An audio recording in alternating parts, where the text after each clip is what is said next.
Bonjour et bienvenue sur Écho de Ferme, ton podcast pour comprendre les enjeux que traverse le secteur agricole français et s'interroger sur l'avenir de notre agriculture et de notre assiette. Je suis Sophie Dias et je t'emmène à la découverte de nos fermes, de leurs défis et des modèles agricoles de demain, en donnant la parole à des agriculteurs et des agricultrices passionnés. Installe-toi et bonne écoute. Dans ce nouvel épisode, je te fais découvrir la filière du porc noir de Bigorre. C'est au milieu des Hautes-Pyrénées que je retrouve Jean-Michel, éleveur de porcs gascons notamment, et président du consortium du Noir de Bigorre. Il est un ambassadeur de cette race qui était pourtant vouée à disparaître. À mon micro, il nous raconte cette belle histoire et les coulisses de cette filière d'excellence reconnue. Jean-Michel nous transmet de beaux messages où l'on comprend que la création de cette filière est liée à une démarche collective, sauvant ainsi cette race et un savoir-faire ancestral. Un témoignage qui invite à regarder le monde autrement et où le bon gras, c'est la vie. Bonjour Jean-Michel. Bonjour. Merci de m'accueillir à la ferme vignécoise, dans les Hautes-Pyrénées, au pied des montagnes, dans un paysage assez atypique. Nous sommes proches du pic du Midi de Bigorre et sur ta ferme, tu élèves du porc noir de Bigorre. Jean-Michel, l'élevage, c'est plutôt une histoire de famille chez toi, parce que au-delà du porc noir de Bigorre, ça a commencé avec d'autres types d'élevage. Est-ce que tu peux nous expliquer l'historique de cette ferme, d'où elle vient et qu'est-ce que vous faisiez au début ? Cette ferme, elle vient de l'activité de notre grand-père, qui était paysan à Vignec. Mon père était l'aîné de cet enfant, il a fait des études, et donc il a fait carrière dans l'aéronautique à Toulouse, où nous sommes nés. Et nous sommes revenus 10 ans après le départ à la retraite de notre grand-père pour créer la ferme vignécoise en 85. Avec une vocation, l'élevage bovin, avec un système transhumant traditionnel en montagne, et la conscience d'une rente de situation que représentait Saint-Lary à côté de Vignec, et économiquement l'opportunité de mettre en marché des produits transformés issus de l'agriculture de montagne. Nous avons commencé avec la production de foie gras et basculé sur le nord de Bigorre dans les années 2000, lorsque la filière émergeait, et ça nous a semblé intéressant. Donc ça a sauté une génération, finalement. Oui. Et donc, tu as créé en 85, quand tu t'es installé avec ton frère, une conserverie sur Vignec. Disons que pour mettre en marché des produits, il fallait un outil pour les transformer. Donc, très rapidement, nous avons mis en place une unité de gavage de canard et la conserverie nécessaire pour transformer ces produits pour pouvoir les vendre directement à des gens en vacances. Historiquement, vous êtes vraiment une famille d'éleveurs avec la partie bovine, ensuite le foie gras, et maintenant le porc noir de Bigorre qui vient se rajouter. Pourquoi avoir intégré le porc noir de Bigorre dans vos activités ? Quelle était la volonté ? D'abord, nous sommes une famille avec une tradition d'éleveurs, mais nous sommes aussi des gens qui avons grandi en ville. Et en gros, ça nous a permis d'avoir un regard peut-être différent de ce que pouvait être le regard d'un éleveur en montagne. Et certainement que nous avons été pionniers dans ce que l'on appelle l'agrotourisme aujourd'hui, assez pompeusement.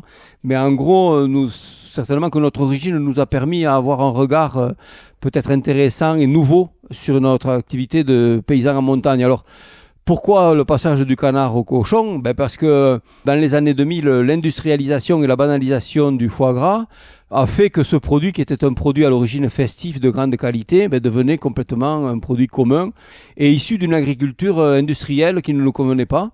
Et en même temps, un groupe d'éleveurs participait et contribuait à la sauvegarde d'une race autochtone, le porc gascon. En 81, il restait 34 truies et 2 verras. Et on se rendait bien compte que la différence entre le foie gras, c'est qu'avec un canard, 10 kg de maïs et de l'eau, on fait du foie gras n'importe où sur la planète. Par contre, le porc gascon, dans son milieu d'origine, le Piémont des Pyrénées, on savait que si on arrivait à faire un produit reconnu, il serait unique et alors si on le rend incontournable, on ne pourrait le trouver que là. Et c'est pour ça qu'on a, en remettant ce cochon dans son milieu naturel, dans son environnement, en fait on crée un produit avec une très forte typicité sur notre pays. Donc c'était aussi cette volonté d'élever une espèce endémique des Pyrénées. Oui, au départ, il y a une démarche patrimoniale. La vie autarcique des Pyrénées a duré très longtemps et ça a fait qu'il y a une très grande biodiversité domestique dans les Pyrénées centrales et que participer à la sauvegarde d'un patrimoine vivant, pour moi, c'est surtout sur une deuxième partie de carrière, c'est passionnant. Et aujourd'hui, au-delà de la sauvegarde de l'animal, puisque la race est sauvée, la culture noire de Bigorre, puisque aujourd'hui je parle de culture noire de Bigorre au sein de notre filière, est certainement la plus grande chance qui m'a été proposée de participer à cette aventure, parce qu'elle est certainement en bien des points unique. Alors tu parles de participer à une aventure et tu es d'ailleurs engagé davantage parce que tu es président du consortium du port noir de Bigorre. De quoi s'agit-il exactement, ce consortium ? Disons que le consortium, au départ, il était le parlement de la filière du Noir de Bigorre. La filière du Noir de Bigorre, elle s'est constituée dans les années 80 autour d'une association d'éleveurs, de quelques éleveurs qui étaient détenteurs de ces animaux dont ils ne savaient que faire. Hein.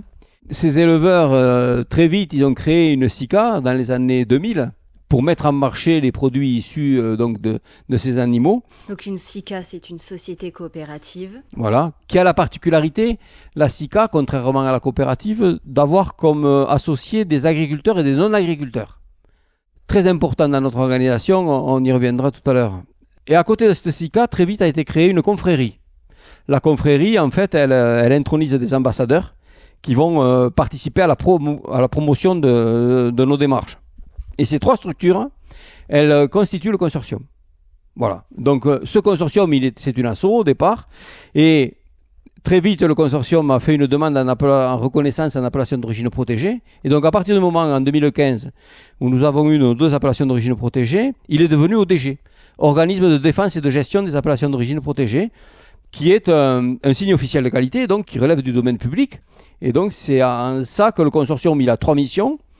La première, c'est la promotion des appellations d'origine protégée. Certainement ce qui est le plus intéressant. Le moins intéressant, c'est la protection, donc un rôle de police et de contrôle, et de faire attention à tous les problèmes d'usurpation d'image. Et le troisième point, c'est la recherche et le développement, c'est-à-dire que on est parti en 80 de 30 truies et 2 verras, et il ne faut surtout pas croire préserver la filière. Et surtout pas croire que nous sommes arrivés, ce serait le début de la fin. Je reviens sur ce que tu as précisé juste avant. L'histoire du port noir de Bigorre, c'est une belle renaissance. Comme tu le disais, tout a commencé en 1981 avec un constat, il restait 34 truies et 2 verras. Donc les verras des mâles reproducteurs. 34 femelles, 2 mâles. Ça, c'était le diagnostic initial. Quelle a été la décision qui a impulsé cette volonté de reconstruire la filière ? Je pense qu'il y a une grande part de chance. C'est-à-dire qu'à quelques mois près, cette race, elle pouvait disparaître. Et en fait, ces éleveurs, qui étaient pour certains devenus des collectionneurs, ils avaient des animaux, souvent parce qu'il y en avait toujours eu chez eux, mais sans objectif majeur, parce que le marché ne voulait plus du tout de ces animaux. Et l'opportunité a été qu'il y avait un technicien porc à la Chambre d'agriculture des Hautes-Pyrénées, Armand Touzane, qui lui, passionné d'Espagne et de tauromachie, savait et avait vu ce qui se passait, et grand épicurien, il faut que je précise, avait vu ce qui se passait en Espagne, notamment autour de la démarche Patanegra et Berico, et donc a très vite compris que s'il y avait quelque chose à faire avec cet animal, le porc gascon, c'était de le remettre dans son milieu naturel pour essayer d'en faire un produit de la meilleure des qualités possibles. Et l'histoire, elle est née comme ça. Concrètement, comment ça s'est passé lorsqu'Armand Touzane a voulu remettre en place cette filière ? Disons que Armand, il a eu un rôle d'animateur. Et en fait, il a proposé, il a fait en sorte que ces éleveurs, donc, qui étaient sur ce qui est aujourd'hui globalement le territoire des AOP, c'est en gros, c'est le cœur de zone, c'est les Hautes-Pyrénées, mais on trouvait des porcs gascons au sud du Gers, à peu près jusqu'à la Vigne, et dans la Haute-Garonne, sur la rive gauche de la Garonne, dans le Comminges. Donc en fait, il a mis autour de la table ces éleveurs-là en essayant de voir ensemble ce qu'ils pouvaient faire. Donc c'est comme ça qu'est née l'association des éleveurs. Cette association, elle s'est bien rendue compte qu'il n'y avait pas de démarche de sauvegarde sans démarche économique. Donc la démarche économique, c'est la SICA. Donc il fallait un organe économique qu'ils ont créé dans les années 2000. Et là où ils ont été très forts, c'est sur ce qui aujourd'hui fait la singularité du produit. C'est 1, remettre l'animal dans son milieu naturel. 2, d'avoir des produits de la meilleure qualité possible. Et aussi, d'un point de vue humain, de mettre dans la SICA et dans le consortium des acteurs qui sont des éleveurs et des non-éleveurs. En gros, très vite, il a compris que pour réussir, il fallait mélanger l'huile et l'eau. Et ça, c'est pas facile. Il faut remuer en permanence. Et donc, la filière, elle s'est constituée comme ça. Et c'est certainement de cette singularité-là qu'on tire aujourd'hui les plus grandes de nos forces. C'était vraiment une démarche collective, en tout cas. Et le maître mot, c'est celui-là, c'est le collectif. En gros, ils ont fait le choix de créer une SICA qui va s'adresser aux professionnels et donc qui fait que l'ensemble des acteurs, des éleveurs, commercialisaient leurs produits auprès de la SICA avec des tarifs organisés pour que tout le monde gagne sa vie et puis de s'adresser au marché des professionnels. Une précision, c'est que la production porcine n'a jamais été aidée par la PAC puisqu'elle a toujours été souvent excédentaire. Et donc, ces gens-là, ils ont très vite compris qu'il fallait qu'ils partagent la décision si vous voulez partager la richesse. Et aujourd'hui, nous sommes encore très attentifs à ce mode de gouvernance. Et c'est aussi mon rôle que de savoir comment on fait pour que tout le monde gagne sa vie le plus équitablement possible, qui pour moi est le seul salut en termes de pérennité. Et c'est pour ça que nous, aujourd'hui, avec nos 10 000 cochons, on commence à être regardés pour notre mode de fonctionnement. Et donc, 85, aujourd'hui, 2020, on est au bout des premières générations, on est dans des périodes de transmission. Et on se rend compte que ce mode de fonctionnement, plus la qualité du produit issu de nos élevages, fait que on a un taux de renouvellement intéressant, des jeunes qui s'intéressent à la démarche. Et c'est parce que tous les voyants sont au vert. Alors évidemment, le marché il est compliqué et que nous rencontrons des problèmes. Mais les problèmes que nous rencontrons, nous avons appris à les gérer. Et alors aujourd'hui, en 2024, la filière, donc on est parti à 34 femelles, 2 mâles. Là, aujourd'hui, on est à peu près à 10 000, c'est ce que tu disais. 10 000 porcs charcutiers produits par an. Aujourd'hui, la race gasconne, dans son livre généalogique, doit avoir à peu près 1400 truies. 1200 sont propriétés des éleveurs de la filière Nord de Bigorre. Donc il y a autour des éleveurs de porcs gascons indépendants que l'on retrouve un peu partout en Occitanie et même partout en France. Mais au sein de la filière Nord de Bigorre, nous sommes propriétaires de 1200 truies. Ces 1200 truies, elles permettent de produire 11 000 porcs charcutiers en 2023. Donc l'avenir de l'espèce est sécurisé. La race est sauvée. La race est sauvée. Alors, le détail amusant, c'est que pour sauver la race, le problème majeur, c'était la consanguinité. Et que Marie-Antoinette était passée avant nous. Dans les bergeries nationales de Rambouillet, il y a un troupeau de mérinos qui a été offert par l'Espagne à Marie-Antoinette et que depuis Marie-Antoinette, ce troupeau de mérinos est reproduit suivant un plan génétique qui fait que les mâles et les femelles ne se recroisent pas à moins de 4 générations. C'est toujours d'actualité à Rambouillet et on s'est servi de ce plan qui est toujours le même chez nous. Et chez nous, on a pareil, comme on est quand même encore sur des races à faible effectif, nous raisonnons comme ça nos accouplements pour maîtriser la consanguinité. D'accord, vous êtes basé sur ce modèle voilà. pour c'est celui-là qu'on a préserver utilisé. La filière. Super. Il faut savoir effectivement que le porc noir de Bigorre, il est présent sur le secteur depuis l'Antiquité. Il y a des traces. Alors, c'est pas le porc noir de Bigorre qui est présent sur le secteur, c'est le porc gascon. Le porc gascon, effectivement. Tout ça fait partie de notre quotidien. C'est-à-dire que l'animal, c'est le gascon. Le noir de Bigorre, c'est le produit. C'est le produit d'un gascon élevé suivant un cahier des charges très précis que l'on a écrit pour obtenir les AOP. Voilà. Et donc, le porc, lui, il est là depuis la nuit des temps. C'est-à-dire que pour obtenir les AOP, on a été obligé de travailler avec l'INAO. Et l'INAO, un des problèmes que l'on avait, c'est qu'avec 34 truies et 2 verras, l'INAO, il n'y avait plus de production. Et l'INAO nous disait, mais vous, quel est votre lien à l'antériorité ? Parce qu'aujourd'hui, ces 34 truies, on peut considérer qu'il n'y a plus de lien à l'histoire. Et donc, on a fait travailler un historien, Guy Cassagnier, qui lui, est allé chercher, notamment au travers du clergé et des abbayes cisterciennes jusqu'à la Révolution, le porc avait une place prépondérante dans ce pays, au point qu'il y avait un impôt sur le porc. Et on retrouve même, il est remonté, on retrouve même dans les sépultures des peuples qui vivaient sur les Pyrénées centrales avant Jésus-Christ, des ornements funéraires avec des ongles de porc noir. Et donc, cet animal, il est vraiment endémique des Pyrénées centrales. C'était la réserve de graisse du pays. Ici, il n'y avait pas de beurre, il n'y avait pas de gras de palmipède, mais tout le gras était issu du porc gascon, qui est une race rustique, donc qui fait beaucoup de gras. Bah effectivement, j'allais rebondir sur cette notion que c'est une race rustique et adaptée au paysage des Pyrénées. Comment on élève ces porcs ? C'est très facile à élever parce que c'est un animal qui n'a jamais été élevé de manière intensive. La truie faisait toujours partie de la maison. L'animal le porc est un animal intelligent qui se domestique très bien. Et donc, en fait, c'est un animal extrêmement sociable.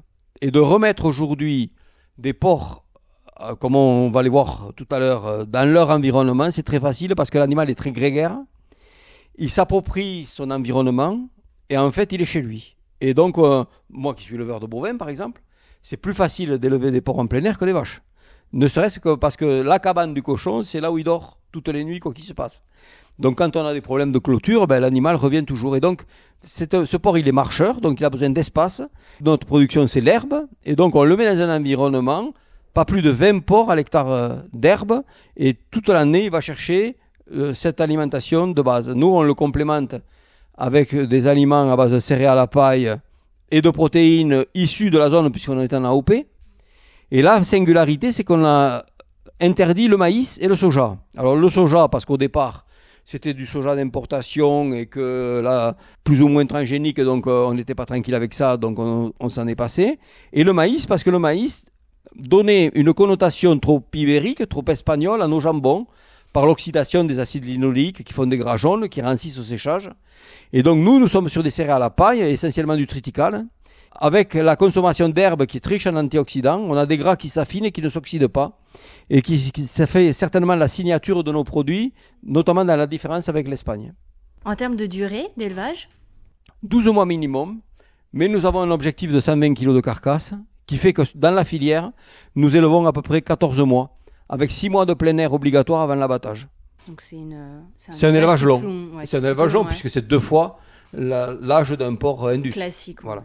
Quelles sont les contraintes ? Parce que vous avez du coup l'appellation d'origine protégée depuis 2015 qui fait une protection. Donc les contraintes, tu en as nommé une comme quoi effectivement il fallait être dans une alimentation qui soit plutôt locale. Il y a quoi comme autre... La contrainte, c'est la particularité de l'animal. Un animal rustique, il a une croissance très lente et pendant cette croissance, il fait beaucoup de gras. Donc en fait, on a des indices de consommation. C'est-à-dire, c'est la quantité d'alimentation qu'il fait pour faire 1 kg de cochon, elle est 2 fois plus importante qu'un porc indus que l'on met dans un milieu idéal pour ça. Idéal en termes de croissance, pas forcément de bien-être. Oui. Bon, voilà. Et que sur ce kilo de cochon que l'on va produire, il y a 60% de gras. Donc en fait, on a certainement la particularité qui est un inconvénient au départ, mais qui doit devenir notre force, parce que tous les arômes sont dans les gras. Donc en fait, c'est l'excès de gras de cet animal. Aujourd'hui, nous ne valorisons pas l'ensemble du poids de la carcasse, parce qu'une partie de ce gras part à l'industrie, parce qu'il est difficile à valoriser. Le plus grand défi, c'est celui-là. C'est arriver à valoriser une carcasse d'un animal avec une croissance comme celui-là. Alors tu parles effectivement de la valorisation, parce que la filière du porc noir, il y a quand même un savoir-faire humain, notamment en termes de transformation derrière. Ici, tu as créé ta propre conserverie. Comment ça se passe pour valoriser tous les produits et notamment valoriser au maximum la carcasse du porc ? Disons que ça fait longtemps que l'on sait qu'un des enjeux de la filière, c'est son autonomie. Donc, on a vu tout à l'heure qu'à la constitution de la SICA sont rentrés dans le tour de table des éleveurs et des non-éleveurs qui sont des artisans. Alors moi, j'ai la chance d'être éleveur et conserveur de mon passé de producteur de foie gras. T'as la double casquette. Voilà. Et donc, en fait, les éleveurs vendent leurs animaux à la SICA et la SICA confie des morceaux de ces animaux aux conserveurs ou aux salaisonniers pour les transformer, ce qui permet à la SICA de mettre en marché une gamme complète, donc qui répond aux 2 appellations jambon noir de Bigorre pour le jambon et viande de porc noir de Bigorre pour la viande fraîche, mais aussi des produits de transformation que sont le saucisson, les ventrèches, les boudins, les rillettes, les terrines, puisqu'on valorise tout d'un point de vue économique, c'est fondamental pour l'enjeu de la filière. Alors la SICA En termes d'organisation, il y a 5 ans maintenant, ou 6 peut-être, parce que le temps passe vite, elle a construit sa salle de découpe. Et il y a 3 ans, nous avons racheté avec 3 autres filières du département l'abattoir de Tarbes, ce qui nous donne une plus grande autonomie dans notre fonctionnement, de l'élevage à la mise en marché des produits. Finalement, vous avez réussi à fédérer tous les acteurs et aussi à avoir un pied dans chaque étape de transformation pour pouvoir être autonome. Et oui, parce que la limite des AOP, c'est que tout doit se passer sur les zones de production. Et donc, c'est un des enjeux. Après le niveau de gras des cochons, c'est la présence des outils sur le territoire nécessaires pour transformer l'ensemble des produits. Et donc, évidemment, que plus on est partie prenante dans ces outils, et plus on a les chances de les maintenir. Même si, à nouveau, rien n'est acquis. C'est un combat quotidien. Donc ici, à la conserverie, tu transformes les porcs que tu produis et tu as une boutique de vente directe pour la partie touristique, mais qui est saisonnière. Et ensuite, il y a une autre partie qui est la conserverie, où là, tu as tous les éleveurs qui t'apportent les carcasses pour pouvoir transformer sous la bannière de la SICA. Ouais, moi je suis éleveur au même titre que les autres au sein du collectif Nord de Bigorre. Donc moi, j'ai une activité de vente directe, mais je vends aussi bien à mes consommateurs mes cochons que ceux de mes collègues, parce que quand on a une organisation comme la nôtre et des cahiers des charges aussi verrouillés que les nôtres, je ne suis pas capable de faire la différence entre la viande de mes animaux et celle de mes collègues. Donc ça, c'est une grande chance en termes de gestion et de fonctionnement d'une conserverie. Aujourd'hui, je ne suis pas tributaire des lots d'animaux que j'ai en élevage, mais je dépends du planning d'abattage de la SICA. Et ça, économiquement et techniquement, c'est une vraie chance. Parce que sinon, tu ne pourrais pas en avoir toute l'année. Ben non, et surtout en frais, évidemment. Et alors, ça me fait revenir sur un des points de l'organisation des AOP, c'est que nous avons une production annualisée. Nous abattons toute l'année 220 porcs par semaine à peu près, ce qui nous permet d'avoir vraiment un fonctionnement très régulier et de proposer à nos clients des produits en viande fraîche toute l'année. Et d'assurer l'approvisionnement. Bien sûr. Le porc noir de Bigorre, c'est avant tout une histoire de goût. Tu le soulignais notamment avec cette thématique sur le gras, qui est un gras blanc différent du porc ibérique, par exemple. C'est devenu un produit d'excellence et même les chefs étoilés essayent de le mettre au goût du jour. Aujourd'hui, comment ça se passe pour la promotion de cette filière pour que davantage de consommateurs puissent être sensibilisés ou venir le goûter, du moins? Alors, on a un produit très urbain. Et c'est tout le paradoxe de nos démarches. C'est-à-dire que nous, on a un animal que l'on met de plus en plus dans son environnement le plus naturel possible. Et les produits issus de cette production, ils sont essentiellement consommés en ville. Pourquoi ? Parce qu'on est sur des produits chers, rares, et donc, où sont les bassins de consommation capables d'acquérir ces produits-là ? Ce sont les villes. Mais, nous, notre volonté, certainement, moi, un de mes regrets, si je devais en avoir un, c'est ça, c'est l'élitisme de notre démarche. Ayant conscience de ça, on fait en sorte de proposer des conditionnements ou des produits, moi je le vois ici dans mon magasin, à toutes les bourses. Ça veut dire que par le conditionnement ou par le jeu du choix des produits, on fait en sorte que tout le monde puisse y goûter. Aujourd'hui, avoir des qualités de gras de cette qualité, c'est évident que les premiers concernés sont les cuisiniers. Et que donc, naturellement, ça fait longtemps qu'on s'adresse à eux, et notamment parmi nos ambassadeurs, leur proposer de goûter nos produits, de cuisiner avec. En gros, ce gras, c'était le beurre de notre territoire. Et donc, on ramène ça dans les cuisines en proposant aux gens de goûter notamment nos ventrèches plates séchées, qui sont des gras de très grande qualité aromatique, et donc, évidemment, tout cuisinier digne de ce nom peut être intéressé par ces produits-là. Ensuite, l'autre volet, c'est la valorisation du jambon. Ce jambon d'un cochon qu'on va élever pendant 14 mois, que l'on va faire sécher globalement 2 ans, c'est un produit qui, lui, est cher. Et donc, ce que l'on a fait, c'est que depuis quelques années, on a créé une académie, l'académie du jambon sec, qui permet de former des gens, moi j'appelle ça des jambonologues, parce que dans le monde du vin, on avait bien vu qu'il y avait les sommeliers et les onologues, mais ça n'existe pas dans le monde du jambon. Et donc nous, on a créé avec l'université Paul Sabatier à Toulouse et le lycée Honoré Bonnet, le lycée hôtelier de Toulouse, une certification qui permet aux gens de connaître aussi bien l'origine du jambon que la découpe et la promotion. Et donc aujourd'hui, nous, qui faisons des prestations de découpe, on goûte normalement le jambon en goûtant 20 ou 30 grammes. moi, j'ai pris l'habitude de dire que en fait, le jambon, aujourd'hui, c'était mon foie gras quand j'ai commencé. Le foie gras, il y a 50 ou 60 ans, on a mangé de manière exceptionnelle et rare. Et moi, je pense que notre jambon, il a cette place-là. Ce n'est pas un produit de consommation courante, ni par les volumes, ni par le prix. Donc, il faut en faire un produit d'exception.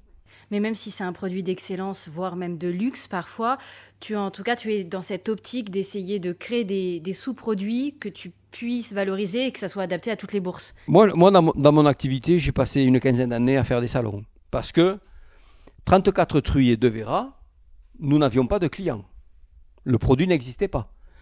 Donc ça fait depuis 80 que, en même temps que l'on élève des cochons, on élabore des produits et on va chercher et créer des clients. Donc, je fais partie de ceux qui avons contribué à ça au travers des salons. Et mon activité sur les salons, elle a toujours été de faire goûter nos produits. Et on a toujours su proposer aux gens la découverte. Et certainement que le plus grand frein que nous avions, au même niveau que le prix, c'était le niveau de gras. Parce que nous sommes issus de générations où on nous a expliqué que le blanc, là, le gras, c'était mauvais pour notre santé. Et donc, c'est l'œil qui bloque avant le palais. Et donc, on a eu un gros travail. Maintenant, ça va beaucoup mieux. Les générations qui arrivent sont beaucoup plus sensibles à la qualité des gras et ont beaucoup moins de rejet par rapport à ce qu'on a pu vivre il y a 20 ans. Il y a un travail de pédagogie, finalement. Évidemment. Jean-Michel, sur le site du consortium, j'ai trouvé une phrase qui m'a marquée. Trop gras, trop lent, inadapté aux conditions d'élevage intensif et aux normes de consommation industrielle, le porc noir de Bigorre ne correspondait pas au modèle économique dominant. Tu l'as un petit peu mentionné au début. Qu'est-ce que vous vouliez dire avec cette phrase ? Notamment, je pense, par rapport à la filière classique qui utilise du porc large white. Ouais, un constat. C'est-à-dire que si on est arrivé en 81 avec 34 truies de verras, il y avait bien une raison. Début 20e, il y avait 30 000 truies sur le piémont des Pyrénées françaises. On est passé de 30 000 à 30. Pourquoi ? Parce que cet animal qui faisait beaucoup de gras, l'évolution de la consommation et du marché, notamment après la guerre, a fait que on avait moins besoin de gras. Le commerce a fait que l'huile et le beurre sont arrivés au fond de nos vallées et qu'on a remplacé des porcs. Après la guerre, il a fallu nourrir beaucoup de gens qui ont mangé de plus en plus de viande de moins en moins cher et que les porcs celtiques qui s'engraissaient facilement dans un coin avec des déchets, ont remplacé cet animal qui est un animal marcheur, qui a besoin d'espace, sinon on fait des savonnettes de graisse. Et donc en fait, le défi c'était de prendre le contre-pied du marché avec un animal dont personne ne voulait et le remettre sur la table de suffisamment de clients pour pouvoir exercer notre métier. Cette phrase, elle veut dire ça et ça reste encore aujourd'hui notre fil conducteur parce que un produit gras est cher. C'est pas facile à vendre et c'est notre quotidien. Ça prouve aussi à quel point l'impact de nos consommations et de nos choix peuvent avoir sur les filières. Bien sûr, mais moi je suis pas inquiet, c'est-à-dire qu'aujourd'hui, pour moi, le pire est derrière nous.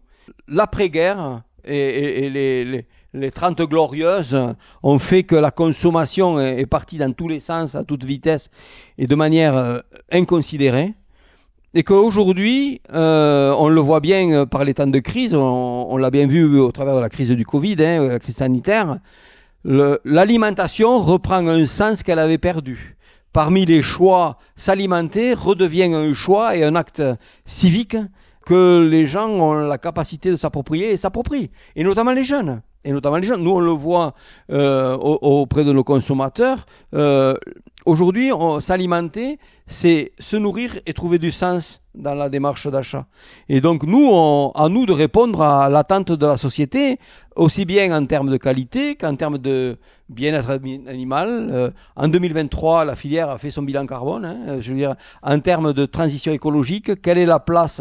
Moi, ce que je dis à mes jeunes collègues, en 81, il y avait 34 truies et 2 verras, et dans 50 ans, il y en aura combien de truies ?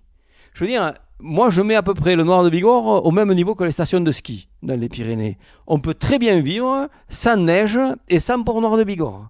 À nous de trouver la place que l'on a au sein de notre société, de répondre à l'attente, notamment des milieux urbains, et de continuer à progresser ensemble dans ce milieu-là. Finalement, ça vous a fallu plus de 30 ans pour faire renaître cette filière qui était vouée à une sorte de disparition programmée, vu que c'était à d'autres types de porcs qui étaient élevés industriellement. Ce que vous avez fait, d'autres aimeraient sûrement le faire avec d'autres filières, Évidemment. besoin aussi d'être relancés. Qu'est-ce que vous diriez à ces personnes? Qu'est-ce que vous conseillerez? De faire attention au monde dans lequel on vit. En gros, ce qui est compliqué, c'est d'avoir des produits issus de la tradition et d'arriver à leur donner une place dans le même monde dans lequel on vit aujourd'hui. C'est-à-dire que la tradition, c'est pas une fin en soi. C'est-à-dire que la tradition, elle nous permet de savoir d'où on vient. Mais d'où on vient ne nous garantit pas d'avoir une place dans le monde d'aujourd'hui. Donc, ce que je dirais, en toute humilité, Bien sûr. c'est comment ces démarches qui s'inspirent et qui s'imprègnent de l'histoire, du patrimoine, quelle est la place qu'on va leur donner aujourd'hui dans notre société, dans notre environnement. Sans ça, je pense qu'on est voué à l'échec. Évidemment que toutes les démarches vont trouver leur place dans leur environnement, à proximité. Aujourd'hui, je veux dire, des gens en quête de sens, il y en a aussi bien chez les producteurs que chez les consommateurs, que chez les transformateurs, il y en a partout. Ah oui, en gros, de faire attention et de construire des réseaux. Aujourd'hui, on a sauvé une race de porcs, mais moi, ce que je dis, c'est qu'aujourd'hui, on sauve le quotidien de paysans. C'est-à-dire que nous, on est très contents de se retrouver pour travailler, même pour gérer des problèmes en interne. Il y a de vraies relations fraternelles entre nous qui sont issues de l'intelligence de nos démarches et de l'intérêt que l'on y trouve. Et je pense que, en fait, c'est avant tout une histoire de femmes et d'hommes au départ et qui vont trouver du sens dans la démarche et qui vont en faire une démarche économique et sociétale.